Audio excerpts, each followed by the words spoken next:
పడుతోంది. ఒకటి Delhi liquor scam. Delhi liquor scam దేశవ్యాప్తంగా పెద్ద సెన్సేషన్ అయిపోయింది. అందులో ఎవరెవరి పేరు వచ్చినా వాళ్ళందరూ జైలుకి వెళ్ళారు, మళ్ళీ బెయిల్ మీద వచ్చారు. ఇంకా నడుస్తోంది ఎంక్వైరీ. ఈలోపు ప్రజల తీర్పు కూడా చాలా వాళ్ళకి వ్యతిరేకంగా వచ్చింది కదా, రెండు చోట్ల కూడా, తెలంగాణలో అండ్ ఢిల్లీలో కూడా చాలా ఇదిగా వచ్చింది. రెండవది AP liquor scam. AP liquor scam కూడా ఎలక్షన్ ముందు నుంచే బాగా 2 ఏళ్ల నుంచే దాని మీద మీలాంటి వాళ్ళందరూ ఆరోపణలు చేస్తున్నారు.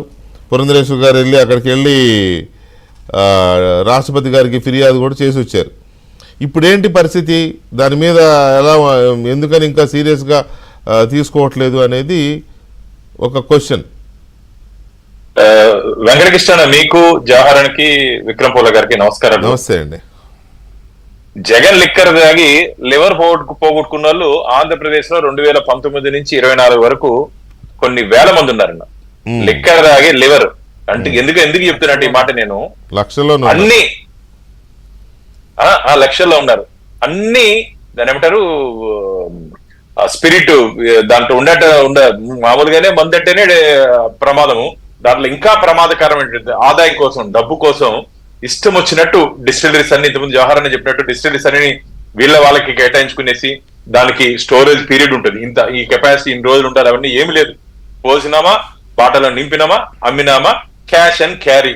ఎక్కడి పోయింది ఆ డబ్బు?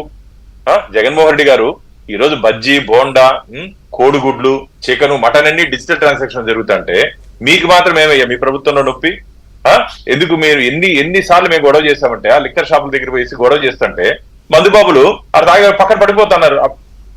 అంటే ఉదయాన్నే ఆ లిక్కర్ ఎంత, అది స్పిరిట్ సారాయి అంటారు, అది దాన్ని ఏమంటారు, సారాయి లిక్కర్ అంటే నాకు మందు అలవాట్లేదు, అది సారాయి అంటారు. అంత డేంజరస్ లిక్కర్ ని ఆంధ్రప్రదేశ్ ప్రజలకి ఇచ్చి వాళ్ళ ప్రాణాలను తీసుకున్నట్టు వ్యక్తి గత ప్రభుత్వం. మా పురంధేశ్వర్ గారు, మీరు ఇంతకు చెప్పినట్టు పురంధేశ్వర్ గారు దీని మీద డీటెయిల్డ్ ఎంక్వైరీ చేయండి అని చెప్పి డేటెడ్ 23/10/2023 వారు ఇచ్చారు డీటెయిల్ గా దీంట్లో ఎంత జరిగింది అని. అసలు స్కామ్, అసలు దీంట్లో ఫిగర్స్ చూస్తా ఉంటే రాబో రోజుల్లో మరో సిసోడియా, కవిత గారు, కేజ్రీవాల్ గారు, ఇంకెంతమంది ఉంటారు ఆంధ్రప్రదేశ్ లో? దాదాపు ఎక్కువ మంది ఉంటారు. ఆడన్నా ఒకరు ఇద్దరు ఒక్కొక్క పార్టీ నుంచి, నాకు తెలిసి ఒక పార్టీ నుంచి ఒకరు ఇద్దరు అరెస్ట్ అయ్యారు. ఆంధ్రప్రదేశ్ లో డజన్ల మంది ఉంటారన్న. ఆంధ్రప్రదేశ్ లో డజన్ల మంది అరెస్ట్ కాదు, జైల్లో ఎక్కువ కాలం ఉండే అవకాశం ఉంది. ఎందుకంటే చాలా దాదాపు కొన్ని వేల కోట్ల స్కామ్, దీంట్లో వేల కోట్ల ప్రజాధనాన్ని దుర్వినియోగం చేశారు. ఈరోజు సీఎం రమేష్ గారు కూడా పార్లమెంట్ లో ఈ అంశాన్ని లేవనెత్తారు.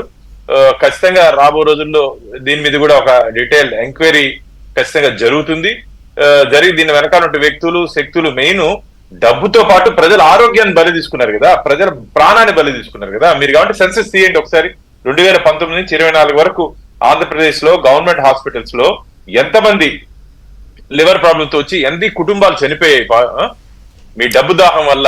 నిజమే సార్, ఇవన్నీ తెలిసినవే కదా, ఎందుకు దీని మీద ఇంకా ఈడీ దాకా వెళ్ళలేదు? ఇప్పుడు లోకల్ గా స్టేట్ గవర్నమెంట్ ఏదో సిట్ వేశారు, అదేదో ఎంక్వైరీ చేస్తోంది, దాంట్లో మిథున్ రెడ్డి పేరు వస్తోంది. మిథున్